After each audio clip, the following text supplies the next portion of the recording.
Jen has ordered a decadent seafood tower, king crab legs, lobster tails, and a waterfall of caviar. Pricey? You bet. But Jen worked with Empower on her savings and investment strategy and planned for splurges like these. She got good at money, so she can be a little bad. Ooh, champagne. Empower. Invest well, live a little. Start today at empower.com. Past performance is not indicative of future returns. Investing involves risk. You may lose money. Advisory services are provided for a fee by Empower Advisory Group, LLC, EAG, a registered investment advisor with the Securities and Exchange Commission. OMG, those shrimps are really jumbo. Ah, Smart Water. Pure, crisp taste. That's really good water. It's the kind of water that says, I have my life together. I do feel more sophisticated. Smart Water. For those with a taste for taste. Grab yours today.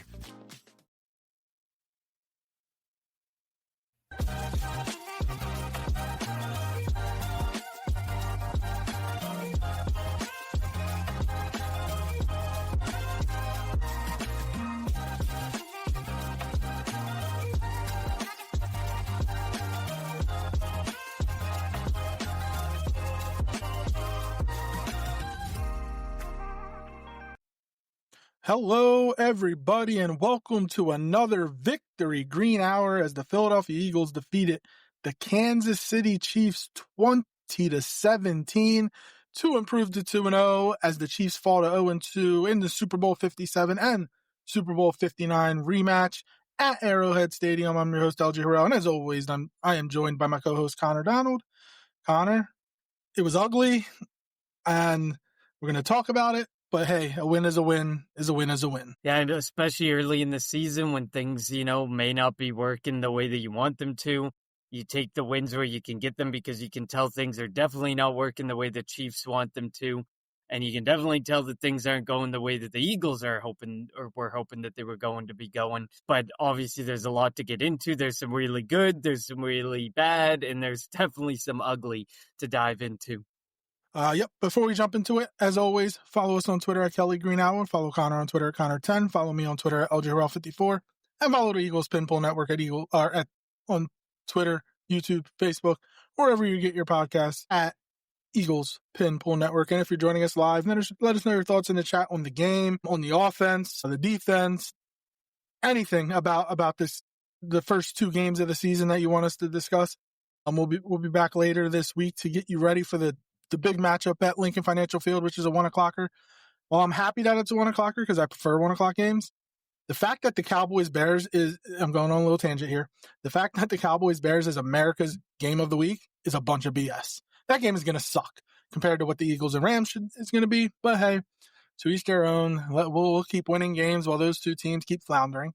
Let's start early. Connor, the Eagles jumped out to a 7-0 lead on a Saquon Barkley 13-yard touchdown run.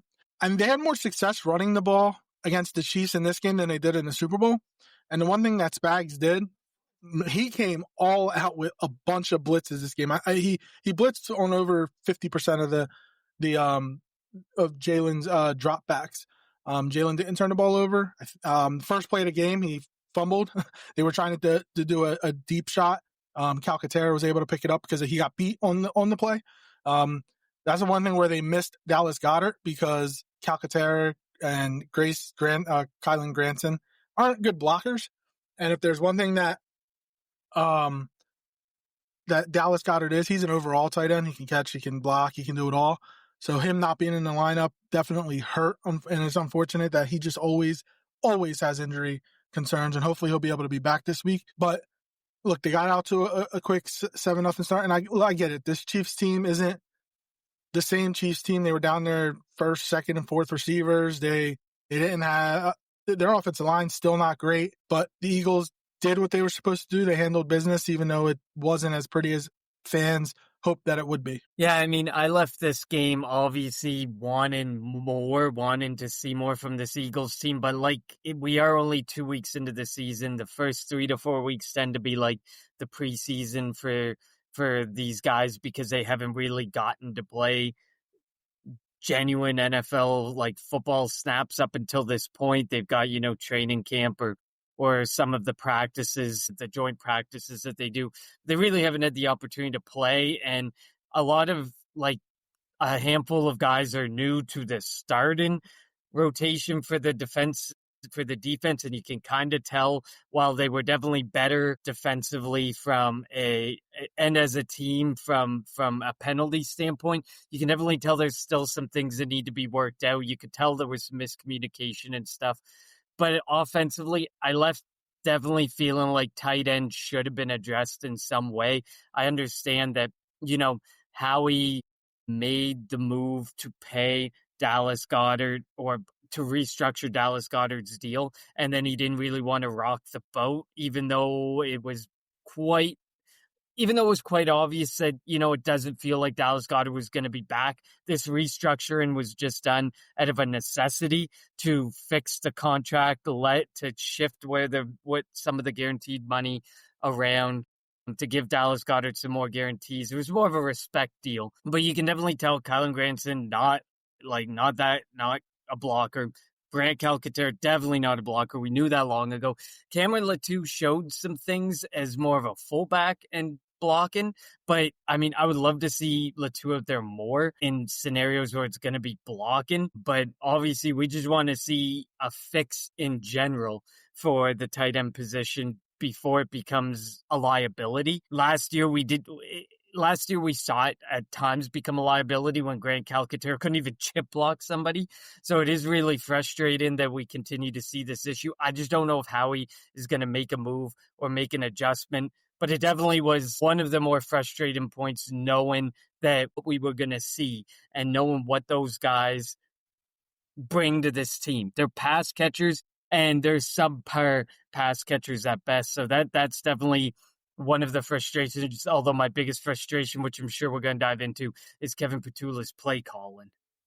You brought up the defense, and that's the least of my concerns. The defense has been performing way better than I anticipated them performing, especially this early in the season with 2 rookies starting pretty much, and a bunch of different, starters. You're having to replace 4, 5, 6 guys. Now I know Dory Jackson isn't the greatest. And we didn't have to really worry about that this week.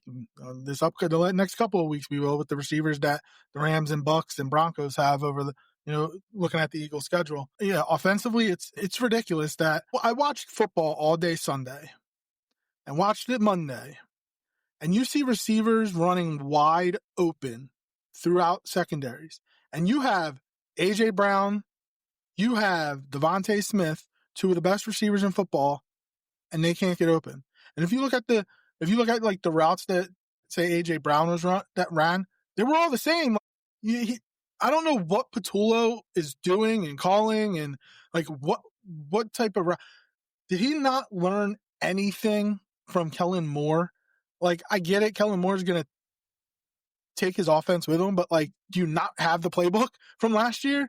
Have the route trees, have the route combinations from last year. It just doesn't make any sense. And like, AJ is definitely playing the strong soldier right now because they're winning. The Eagles are lucky that they're winning, because if they weren't winning, who the heck knows it? Now, he wouldn't be, TO level petty, but he would be a little angry because there's no reason that he should have 6 catches for 30 yards. Like, he definitely, or 5 catches, whatever it was, he definitely should be going. Give him the opportunity to go downfield. Like, unless he's not healthy, and he says he's healthy, but maybe behind the scenes they know he's not, and he's obviously not going to say that, so that teams can game plan against that. But something needs to change with the route combinations and with the formations that they run, because Shane have put something out on Twitter, and it's ridiculous when the Eagles formations tip off the plays they will run. So on Sunday, 11 plays from the pistol, and 1 of them was a pass. And I think that was the first play of the game. 14 plays from under center, and 0 of them were passes. 33 plays from the shotgun, and 26 of them were passes. Like, you can't be so predictable. Like, I'm sitting there on the couch, and I've watched football my entire life pretty much, so I feel like I can see how a game is going and kind of see the tendencies of the team. And I was calling out every play for the Eagles. And if I can do that from my couch, Spagnuolo, one of the best defensive coordinators in football, can do it. So he needs to change something up. And like in his press conference today, he's talking about some of the zone reads coming, and Sirianni said that that's something that they're gonna work on. The big plays this week.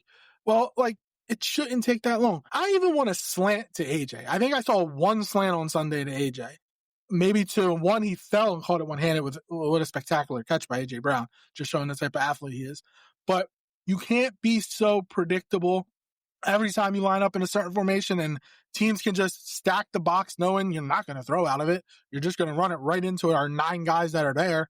So change it up so that future opponents have to potentially second guess what you're going to do, because you haven't been running the same type of plays out of these formations. Yeah, I've seen that stat out and about the way that their formations are tipping their plays off. And like you said, it's so easy to tell. Like through the first week, maybe teams are like, oh, maybe it's just because it was the first week. Second week, they're starting to see that it's becoming a tendency and becoming something that they might be able to read from.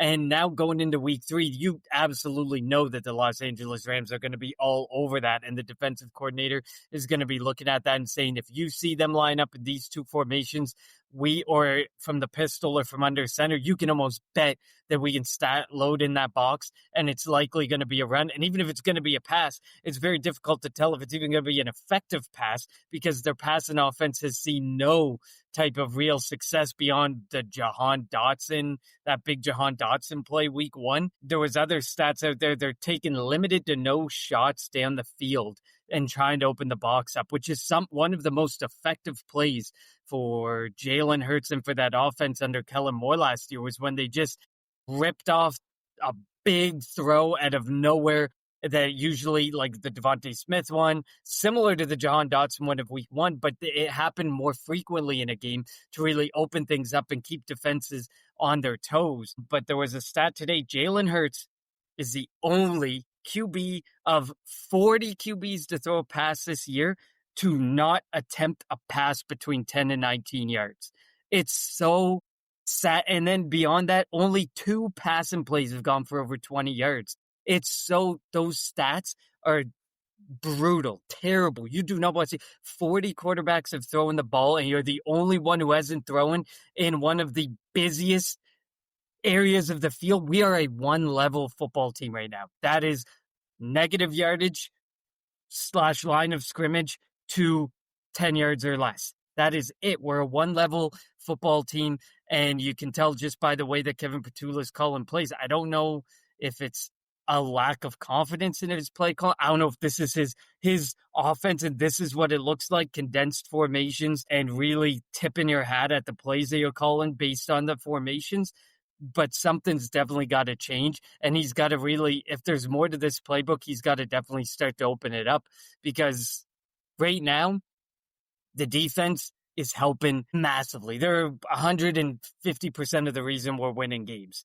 Like, okay, that might be dramatic. Maybe 99%, then 1%'s a tush push. But beyond that, that is the main reason that we're winning and that we're even in games. Well, so they have. I was going to say another reason. I mean, let's be honest. CeeDee Lamb dropped 3 passes in the first game. Travis Kelce's drop went right to Andrew Makuba. Like, they're getting fortunate breaks. And look, Yep. Sometimes the game is all about luck. And the Eagles have gotten fortunate over the first 2 games by miscues from the opponent, and they're not making miscues. They haven't turned the ball over yet. And I don't know if Petula's thinking, at least early in the season, because obviously the first 4 games are treated like preseason for the Eagles for some reason, and you can't really do that. But hey, they do it.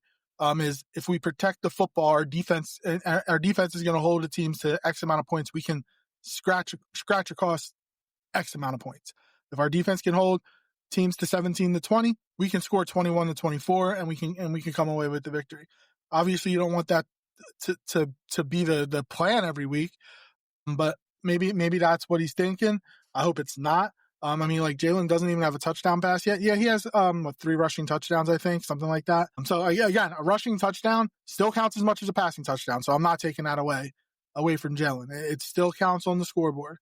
But also the one thing we talked about, how coming into the season, it's a tough schedule. Well, they've banked 2 wins already, and one's against your division rival, one's against a perennial Super Bowl contender. Are they going to be that this year? We don't know. But as Andy Reid, as all coaches say, in every week, it's hard to get wins in the NFL. So we can't take that away from the Eagles. They've already banked 2 wins. 15 games left. Like, keep getting these wins. And these are important wins because with the schedule, you're coming up against a couple NFC teams. If you could continue to bank wins, you have that better conference record.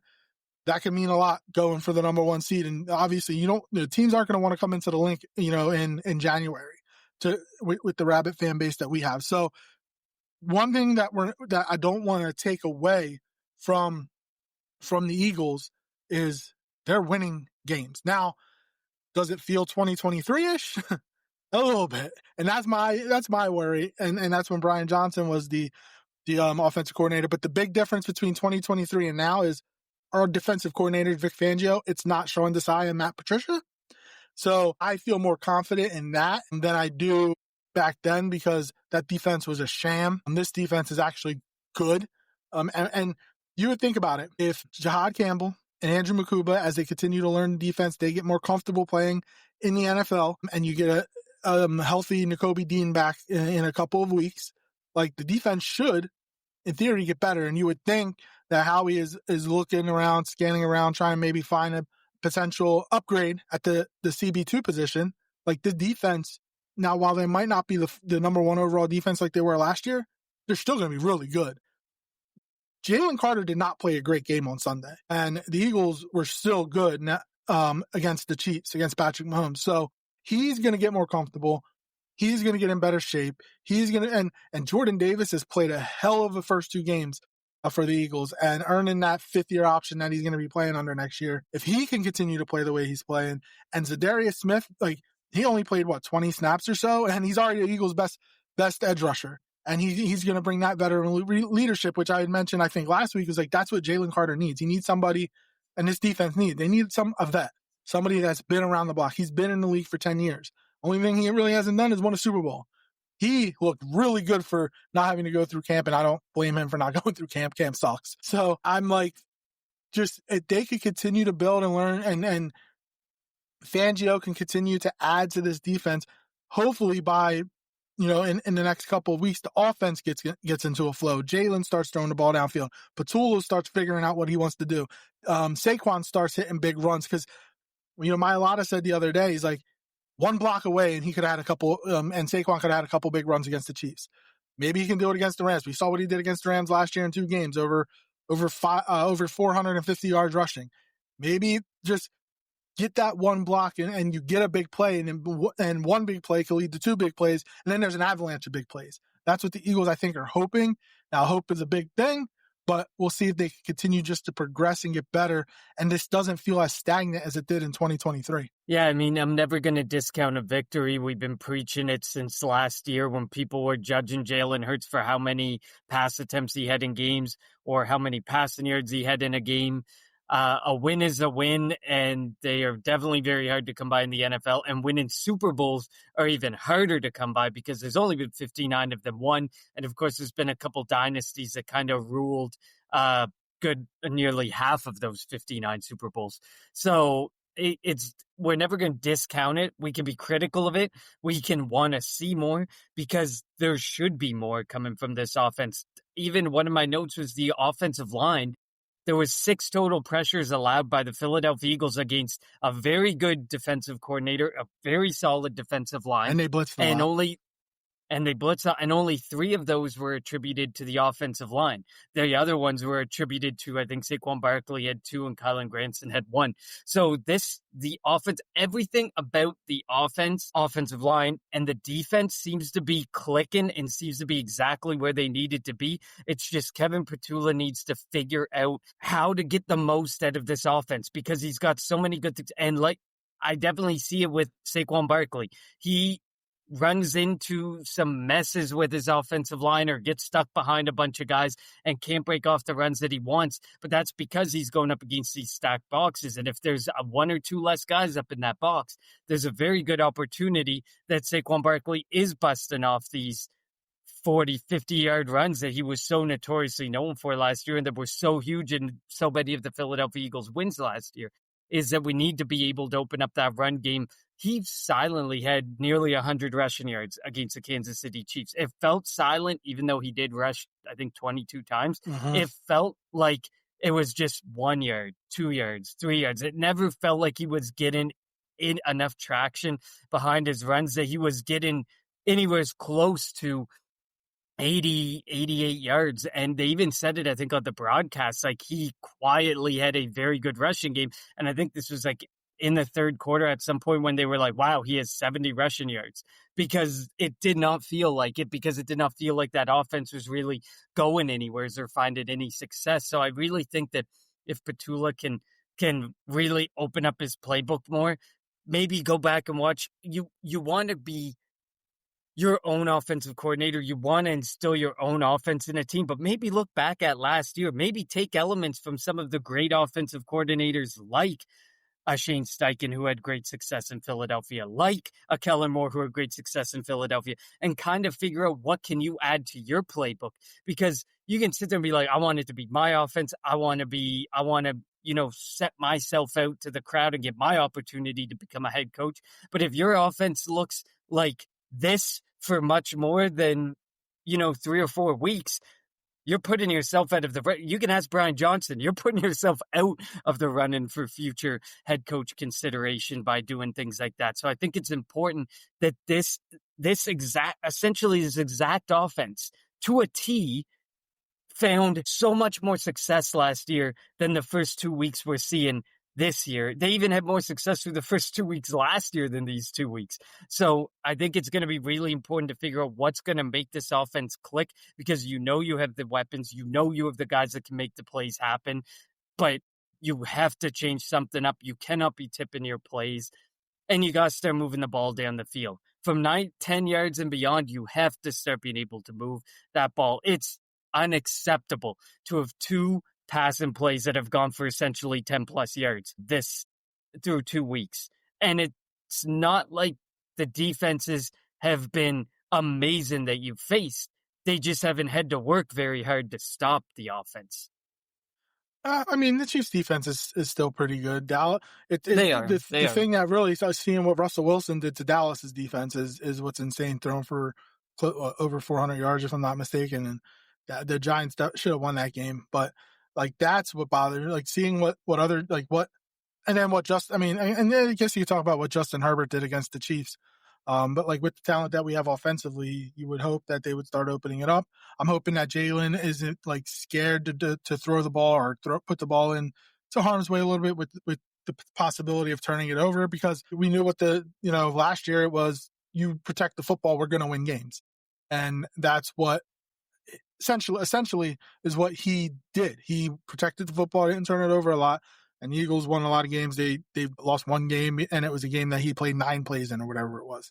So yeah, and it does kind of feel like Petula, like he even kind of spoke to it in his press conference today. It does kind of sound like he's playing to not commit turnovers, because he says you see how the turnover battle has cost our opponents. But it's kind of like, but you still have to be willing to take shots and pass. Yeah, you're not going to win the Super Bowl again, or you're very highly unlikely going to win the Super Bowl this year with Jalen Hurts passing for 100 to 150 yards every single week, and the Russian attack going for what they're going for. Because last year, he may have passed for 100 to 150 yards, but the Russian attack went off for 250, 300 yards. But we're not seeing that from the Russian attack yet this year, and the passing attack is far from what it was last season. So it does feel like he's kind of playing scared and playing with the mentality like, if we have less turnovers and more takeaways, we're going to win on the backs of our defense, essentially doing all of the heavy lifting, and us just pushing our way to victories, just getting close enough to make sure that the push can be the final definitive play that gets you over the line. But you got to go with more than that. You have to have more confidence in your players, and definitely more confidence in Jalen Hurts. We've seen Jalen Hurts throw the football and him not commit turnovers while throwing the football 20 to 30 times in a game. Over the last, 18 or 19 games, they have 39 takeaways and only 8 turnovers. So that plus 31 is, it's helping them win games. To a point, I get why that could potentially be the thinking and the reasoning behind the way the offense is playing early in the season. They can't live and die. They can't live by that, because if they live by that, they're going to die eventually, because they're not taking chances. You have to do these 12, 13, 14, 15 play drives are all fine and dandy, but a nice 2-play, 60-yard drive would be nice. Like, open up the defense, because then like teams are going to start stacking the box, putting 8, knowing that you're not really going to try. Corners are going to start sitting on routes, knowing that everything is short, everything's a hitch, and nothing is going downfield.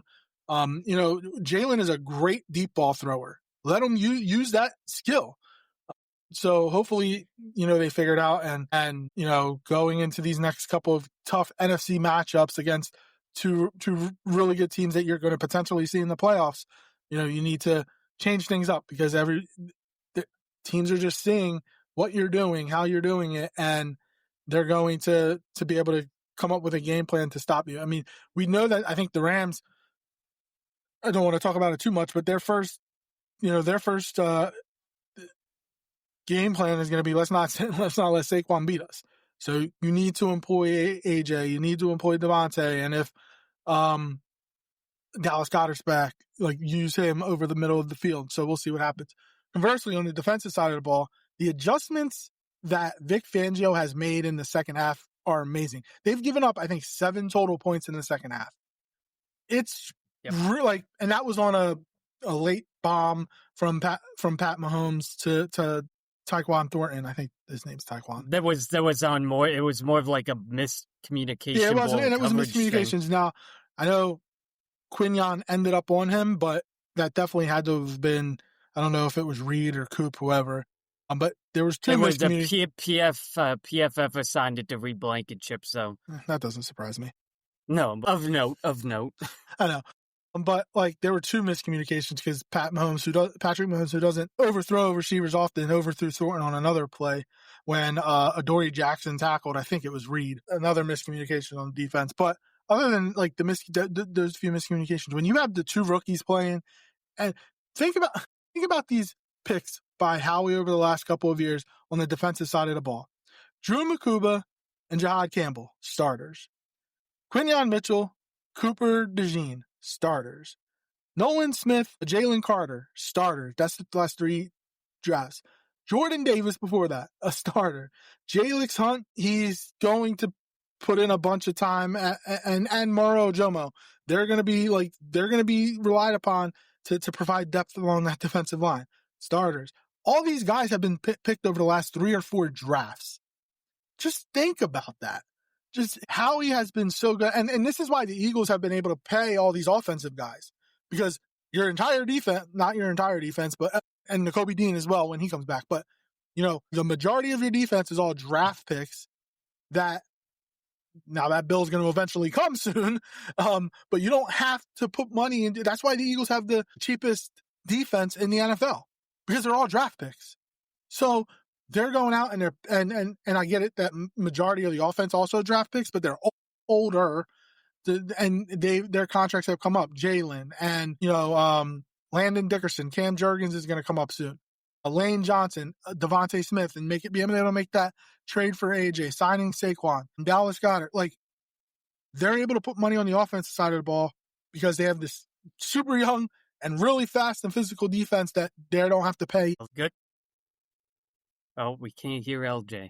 But yeah, so I agree with you totally. They have, I think it is the youngest defense, and it's the 100% the youngest defense because 100% the youngest defense because of, oh, there we go. I think we're back. Sorry about that. All right, so we have a frozen LJ. I'll have to figure out how to get that off the screen. But so we definitely have the youngest defense. So you can definitely tell how he's put in a lot of work. He's made a lot of really good decisions. He's kind of shifted the way that he drafted, kind of aimed more towards SEC players and stopped trying to take shots on some of these developmental players, even though a lot of his developmental players, like a guy like Milton Williams at the time that Milton Williams was picked, was supposed to be a guy that they developed, and he developed into this guy who ended up getting a massive contract in free agency just based on playing 45% of the snaps. So, I mean, they've done a really good job on the defensive side of the ball with their drafting and with the development of their players. They've always seemed to have, even though we dislike Jonathan Gannon and Jim Schwartz defense was kind of frustrating to watch. It was still conducive to developing these really good players, these really strong players. And now Vic Fangio, who's one, I would say, arguably a top 3 defensive coordinator in the NFL right now, is taking a very complex defense with all of these young guys. And while he is tough on them, and while it does take a bit of time for them to learn, they're learning, they're developing, and they're turning into these very high IQ, really strong defensive players. And props to Vic Fangio and props to Howie Roseman. They've done so much with the turnover that happened in the defense, and we're only in week 2 of this season. So imagine as the season rolls on and some of these guys like Jahad Campbell, Andrew Makuba, Jalen Carter, who technically this was his first game, like as some of these guys get their feet under them more, start to understand the defense more, get better at the defense, it's just going to continue to get better and better, I think, for this defense. And I mean, the first week against Dak, obviously you could tell we missed Jalen Carter, but this past week, obviously the Kansas City Chiefs offensive line still seems to not as bad as the Cincinnati Bengals, but definitely an offensive line that continues to need work. We ended up having 20 pressures on 60 defensive snaps, and that was 2 sacks and 6 QB hits that stemmed from that. So on a third of his dropbacks, or on a third of the defensive plays, we had a pressure of some sort on him, and you could definitely tell and feel it from watching the game. Also, it was a totally different game plan defensively from the Super Bowl. And somebody asked Fangio about that, and he goes, well, we didn't need to in the Super Bowl, and we had to now, and we had to this week, and it worked. And that's the one thing about Fangio that I like. He'll make adjustments where it need to be made, and he's also very blunt. Like, he'll tell it how it is, and I like that. Like, in a defense, he's almost like Jim Johnson, pretty much. Jim Johnson was that way back in his days with the Eagles under Andy Reid. But yeah, like you said, Howie stopped trying to outsmart the room when it comes to drafting, like the Jalen Reagor over Justin Jefferson. He went, we'll take the best player available, and why not go to the best conference? You want to draft winning players. That's why I got all these Georgia players. They're used to winning championships. The Alabama players used to winning championships. And then go out and get like the certain play, like Jalen Hunt. He played at Brown, I think, in the Ivy League, and then went to Houston Baptist or something like that. Who the heck knows what Houston Baptist is? And whatever scout found him, like if he can continue to progress, he deserves a lot of credit. So yeah, like you mentioned how this was only week 2 for the defense. This is year 2 for Fangio. He can now add things into the defense. It's not just kind of an elementary level. Now we can go to the high school and college and graduate level of adding, whether it's blitzes or coverages or whatever it is, to trick quarterbacks. And they're going to be facing some really good quarterbacks. I'll face Mahomes already. You know, we got Stafford, Mayfield, and down the line. So that's going to be key to be able to change things up. And that's what we want to do offensively. Like, let's stop being so predictable. Let's stop doing the same things offensively. And let's hope that by changing it up and doing different things, teams aren't going to be able to key in on what we do or what we're going to do offensively. Yeah, definitely. And you can tell, like, guys like Jahad Campbell and Andrew Makuba, they're high IQ players. You can tell that as Vic Fangio wants to layer stuff onto this defense, those guys are going to pick up on that stuff quick. And you can tell we were kind of saying it from the beginning, Makuba was going to win the battle with Sidney Brown. I just thought at the beginning of the season that Sidney Brown would get some looks, but Andrew Makuba has pretty much ran away with the second safety job, and he's a great safety. I mean, give him a couple years in this league, and I think he'll end up being our best safety.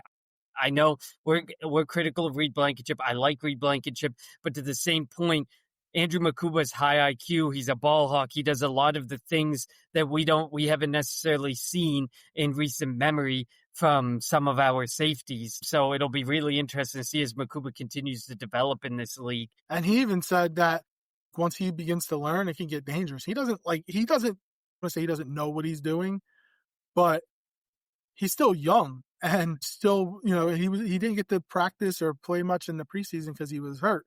So he starts getting healthy, it could get really, really dangerous if he continues to learn the defense. Obviously, health is going to be the key part for him. Yeah, and he spoke about Ajomo and Carter. Carter, it was his first game. He didn't play anything in the whole preseason. He didn't get the chance to play week 1, and he went out there. He still had 4 pressures, and then you have more Ajomo, who had 6 pressures. Like, that interior of the defensive line is picking up right where it left off last season, and there's a whole new piece in the cog with more Ajomo there instead of Milton Williams. So it's really impressive what or Jomo's been able to do, just stepping right in, what Jordan Davis has been able to do with his newfound cardio and be his drop in weight and his conditioning.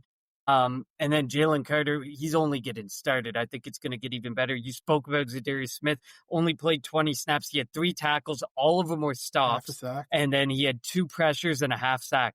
So, I mean, that's huge across 20 snaps. They said that they wanted him to play the Brandon Graham role, and he's stepping in exactly into the Brandon Graham role as if Brandon Graham never left in those 20 snaps and what he did. Of course, he's probably not as vocal yet within the defensive playroom and with the defense and with the media, but you can definitely tell he's got something to him. He's got swagger to him, and it's definitely going to come in due time in Philadelphia that he's going to get comfortable and he's going to take on that role to the best of his ability. Obviously, you can never replace Brandon Graham in Philadelphia, but you can definitely make a very strong effort, and I would expect Zadarius Smith would be one that will make the most of this opportunity and definitely take that opportunity as far as he can and as far as this coach and staff lets him. And then I kind of alluded to it earlier, much better discipline-wise, but they still need to clean up some of their communication. There was a few instances, like we mentioned earlier, where it just seemed like miscommunications or not realizing where people were on the football field, whether it was their own defensive players or their assignment. So it'll be, like you said, as Vic Fangio continues to work with this defense and layers more in, I think that that's going to clean up as well. You could tell that they definitely took the discipline to heart and they really don't want to make those stupid mistakes. And they can kind of already tell where the referees are going with some of this stuff, especially with the taunting and with the celebrating. So hopefully they'll continue to remain disciplined and they'll be able to clean up those situations like the Thornton touchdown, like the wide open Thornton play where Patrick Mahomes overthrew because of, like you said, Blankenship and Adoree Jackson colliding. Definitely, this game did not do anything to ease my mind on CB2 and that there's still a need there. And I think over the next couple of weeks, we're definitely going to see that need re-arise and that discussion come back to the top. It's just there's currently a major obsession with obviously the tush push and everything with how it's officiated and blah, blah, blah, blah, blah. Here we go again. Buckle up. We're probably going to hear about it for the rest of the season. There's obviously going to be a renewed attempt to remove the play next year. This is probably, unfortunately, going to be the last year of the tush push. So the Eagles ran it on 11% of their plays on Sunday, which I thought was funny. And when they go to Green Bay in whatever, a month and a half, 2 months, whatever it is, I want them to run it like every play. But just to rub it in Green Bay's face. Before we talk about the tush push, I did want to say one thing. You mentioned the communication on the defensive side of the ball. On the offensive side of the ball, the Eagles keep breaking the huddle with like less than 10 seconds on the play clock. Patullo needs to work on that. Get the play in quicker so Jalen can scan the defense, and if he has to make a change, he has to make a change. I hated that every time and I did like Jalen getting demonstrative on the field, like when they had to waste the timeout and he went up to Tyler Seen. He also went up to A.J. Dillon. Like, he is showing his frustration when it's warranted, and I appreciate that. It's not on the players a lot of the time. I mean, a lot of the time it is, but like Patullo, figure it out, dude. Get the play in quicker so Jalen can get and stay in the huddle and they can get there and he can scan the defense, and if he has to make a change, he has to make a change. It's so frustrating when they break the huddle and there's 10 seconds left and they have to rush there.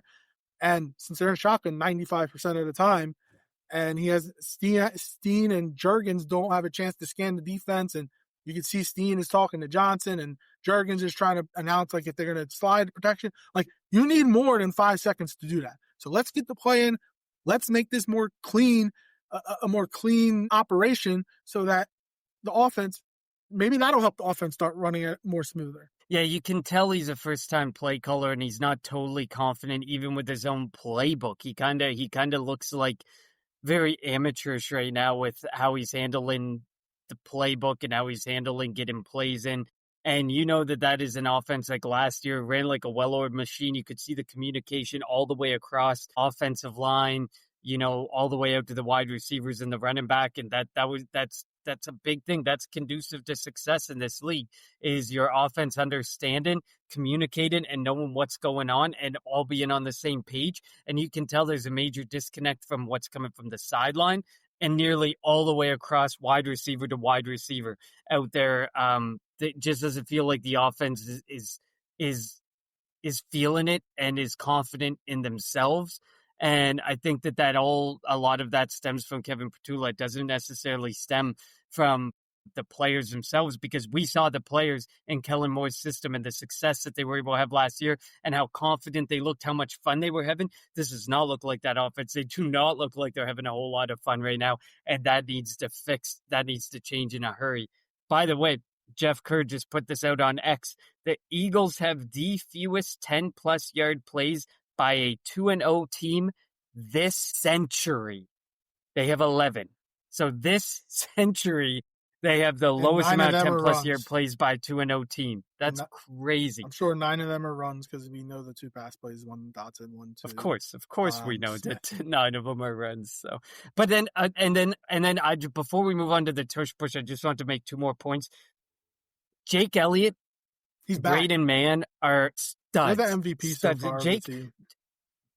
Jake Elliott and Braden Mann have been so instrumental. Obviously, Jake Elliott with the field goals, with how close these games have been. The field goals are making the difference. His ability to hit kicks, the long ones too. He was 1 of 7 last year over 50 yards. He's 3 of 3 this year so far. Yeah, I was about to make that point. He was 1 of 7 last year from 50, and he had one of his worst field goal hidden seasons. I think it was like he had one before it that was worse. Like he hit 72% of field goals. Last year was 78%. Right now he's at 100%. Obviously that's probably not going to stick, but through 2 games and 2 very close games, the ability to be able to be that confident in your leg and be that back after such a down season. And then Braden Mann, I was looking it up. He ranks bottom 3 in return rate and top 3 in hang time. He just has an absolute bomb of a leg, and it is also helping bury teams them to make the defense's job a little bit easier. So before we move to the tush push, had to get the special shout out into those 2 guys, because they were pretty key pieces last year as the playoffs went on and in some moments last year. But obviously Jake Elliott had such a down year, and to see his confidence be back and to be back is huge for Jake Elliott. And Braden Mann to look the way that he is and giving this defense even more of an advantage is massive. Also, Charlie Hewlett deserves some recognition too, because apparently it was Rick Lovato's fault. I don't know. That was that rumor around that Rick Lovato was the reason why Elliott was bad last year. But seriously, like that operation that the 3 of them have, like, yeah, you're right. The special teams, Michael Clay and whatnot, they all deserve a ton of credit. Now we just need to figure out the return position, because when our kickoff return just not very good right now with Mechie doing it. Your season, your shot. The NFL season is rolling, and every touchdown can bring you closer to a payout with DraftKings Sportsbook, an official sports betting partner of the NFL. From first touchdown score to anytime touchdown props or the thrill of live in-game betting, every snap is loaded with opportunity. And this one is specifically for new customers who can bet just $5 and get $200 in bonus bets instantly. Plus over $200 off of NFL Sunday Ticket from YouTube and YouTube TV.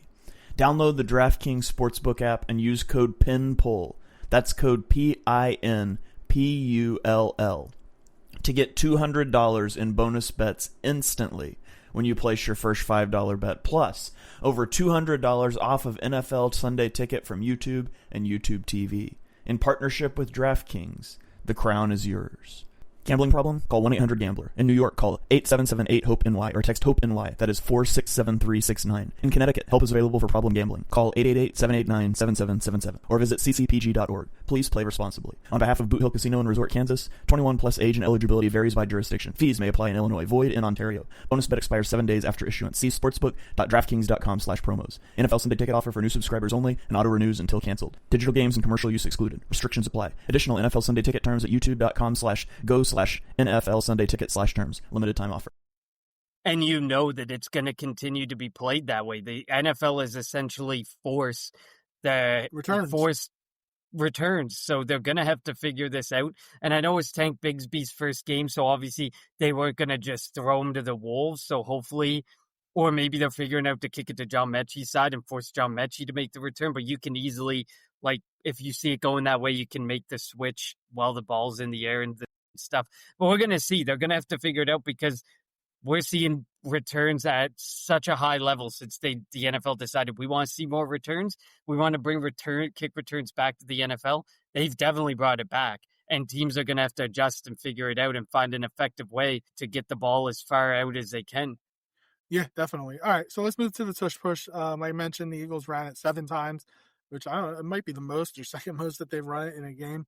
First off, Dean Blandino can shut the hell up. He made that comment. I'm done with the tush push. You can't referee. That's going to be the big ploy from the NFL this year in this offseason. It's going to be that you can't officiate the play. But and a lot of people were talking about how the Eagles line up. They're always offsides. Well, Chris Jones was offsides every tush push. You could see it, his glove or somebody's glove and helmet over the ball. So, look, it's man on man. This is the definition of a football play. It's not rugby. Our resident rugby player, Jordan Mailata, has said it time and time again that it's not a rugby play, that it is a football play. If you can't stop it, learn how to just learn. There are teams out there, like Jacksonville stopped it last year. The Bucs are pretty good at it. We're going to see them in a couple of weeks. Like, just learn how to stop it.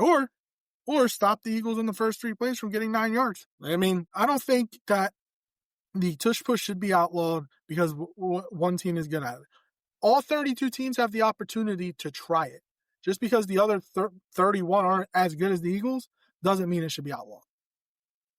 And other teams do continue to try it. You see even those that voted against it. Exactly. You can see that there's teams that are making that attempt and that they want to find that success and figure out a way to be as good as the Eagles are at it. And I mean, Jeff Saturday was on Get Up this morning, and he was talking about it, and he basically said, that it is a football play. It's definitely a football play, and that the right guards always, or the guards always kind of start, offensive lines always kind of get a head start on almost all plays because of the way that they know the cadence, they understand the cadence.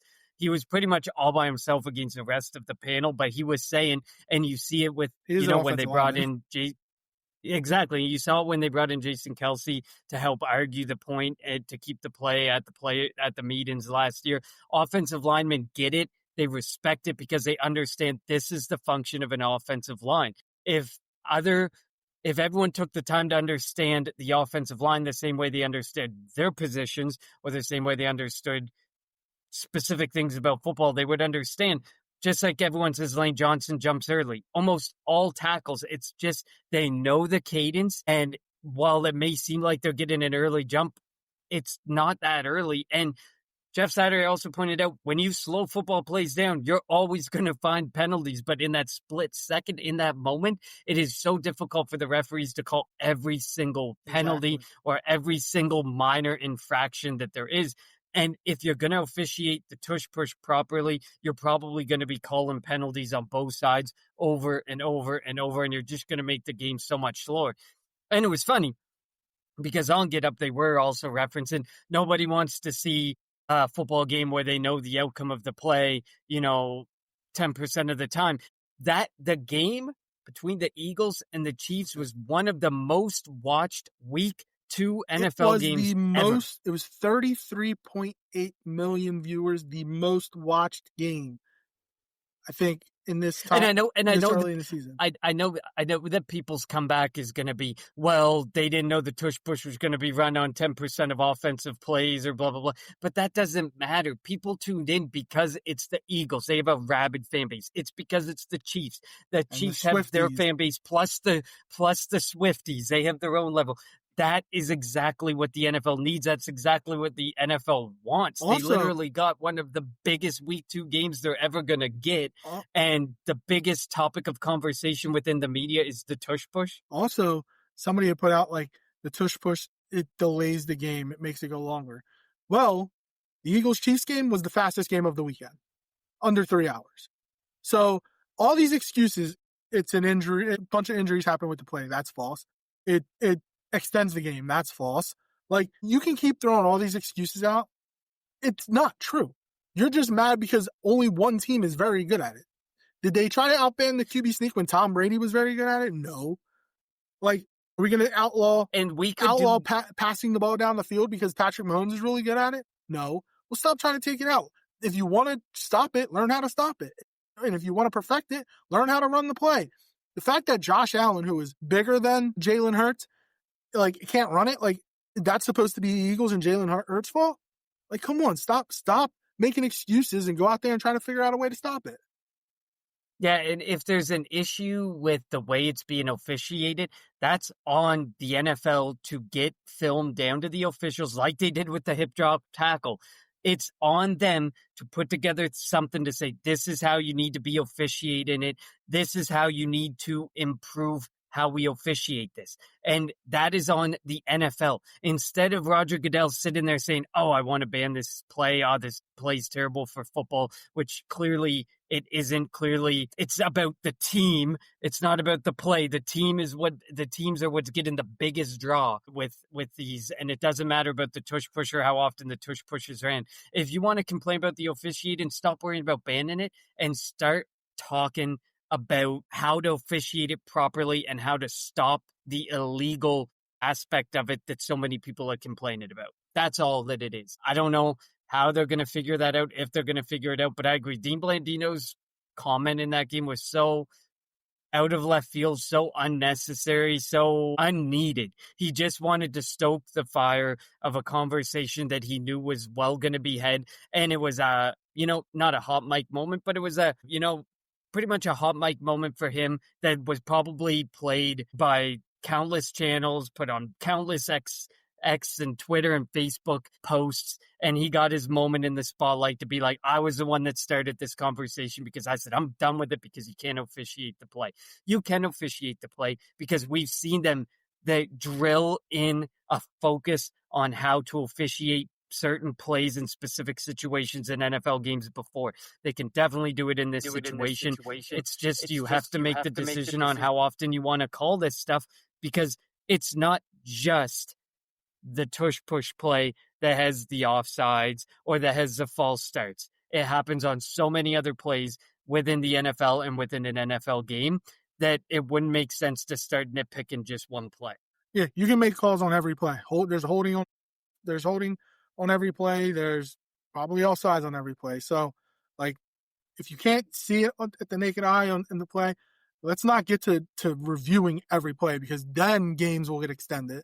Those people that complain about games being too long, then that's what will happen if you go out there and begin to throw flags every play, because nobody wants to watch that. Again, the Eagles-Chiefs, 33.8 million people watched it. There was a reason. Obviously, the Super Bowl rematch, the Swifties, the Eagles fan base, like, whatever it is, still, there's a reason. So, again, you have no logical reason to take away the tush push. So before we finish, Connor, I just want to say one thing too.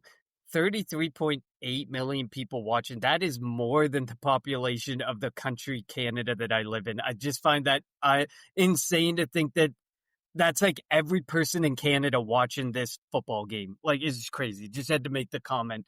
The number is massive. The NFL has the best product by a landslide when considering professional sports. It's not even remotely close.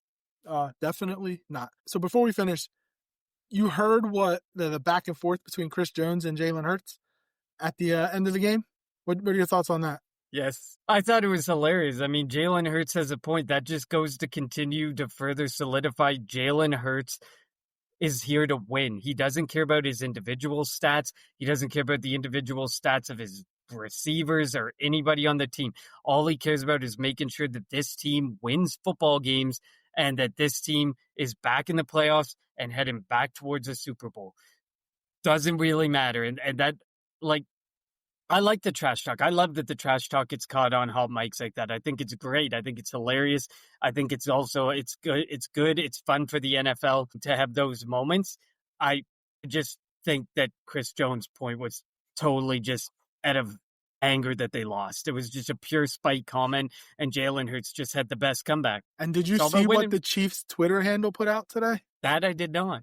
They put out, they were like, our defense held the Eagles to their lowest yardage outpoint since week 6 of 2021. That is the definition of participation to trophy. win on. That is like, whenever teams lose to the Eagles, they just got to find something that they can piggyback on to be like, but we did better than all these other teams for so many years or so many games at this one thing. Congratulations, you lost. Wait, I didn't know the Chiefs would have to stoop that low. We've said this since last season, like early last season even.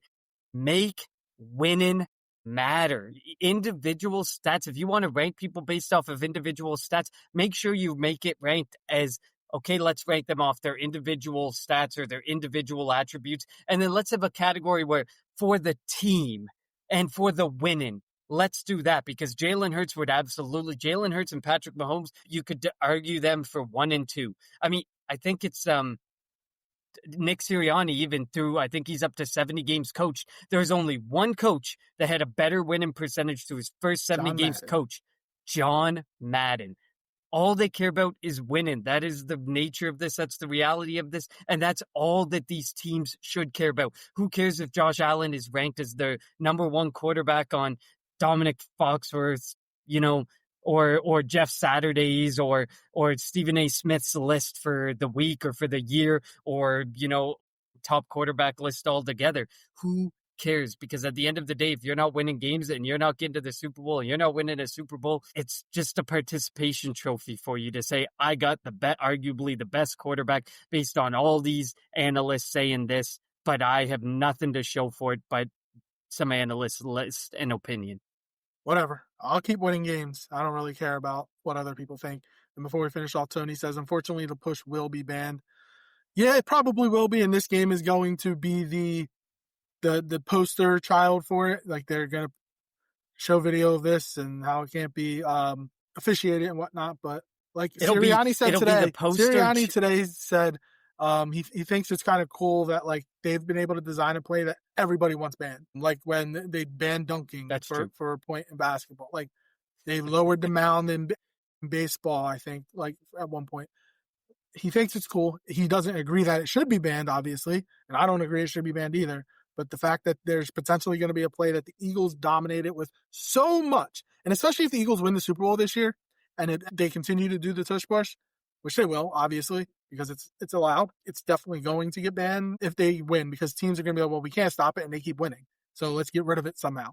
But I'm hoping that they're still, because I think they need 24 votes to ban it. Hopefully they're, and it was 16-16 this year. Those that want to ban it need 8 more. Hopefully there's still not at least 9 courageous teams out there that will look to not ban it and not be pansies. I agree. I mean, there's 100 yards of a football field, and we're obsessing over the tush push and 1 yard, because you can stop them anywhere between the 0 to 100 or 0 to whatever yards they have to do to get down to that end zone. You have all that space to stop them, and teams aren't even able to stop them then. It's unfortunate. But yeah, so we'll see where that goes, but likely right that it will be banned. Unfortunately, can you hear me, Connor? Just making sure. I can hear you. Okay. Yeah, unfortunately, yeah, it's probably going to be banned, and it sucks, but it happens. Yeah. Sorry about the technical difficulties. It seems like one thing goes wrong, one thing doesn't go wrong, it's always another. As always, follow us on Twitter at Kelly Green Hour. Follow Connor on Twitter at Connor10. Follow me on Twitter at LJHarrell54. Follow the Eagles Pinpool Network on Twitter, YouTube, Facebook, and wherever you get your podcasts at Eagles Pinpool Network. We'll be back later this week to get you set for the Eagles and the Rams in a rematch of the NFC Divisional Playoffs. Thank you for tuning in to the Kelly Green Hour.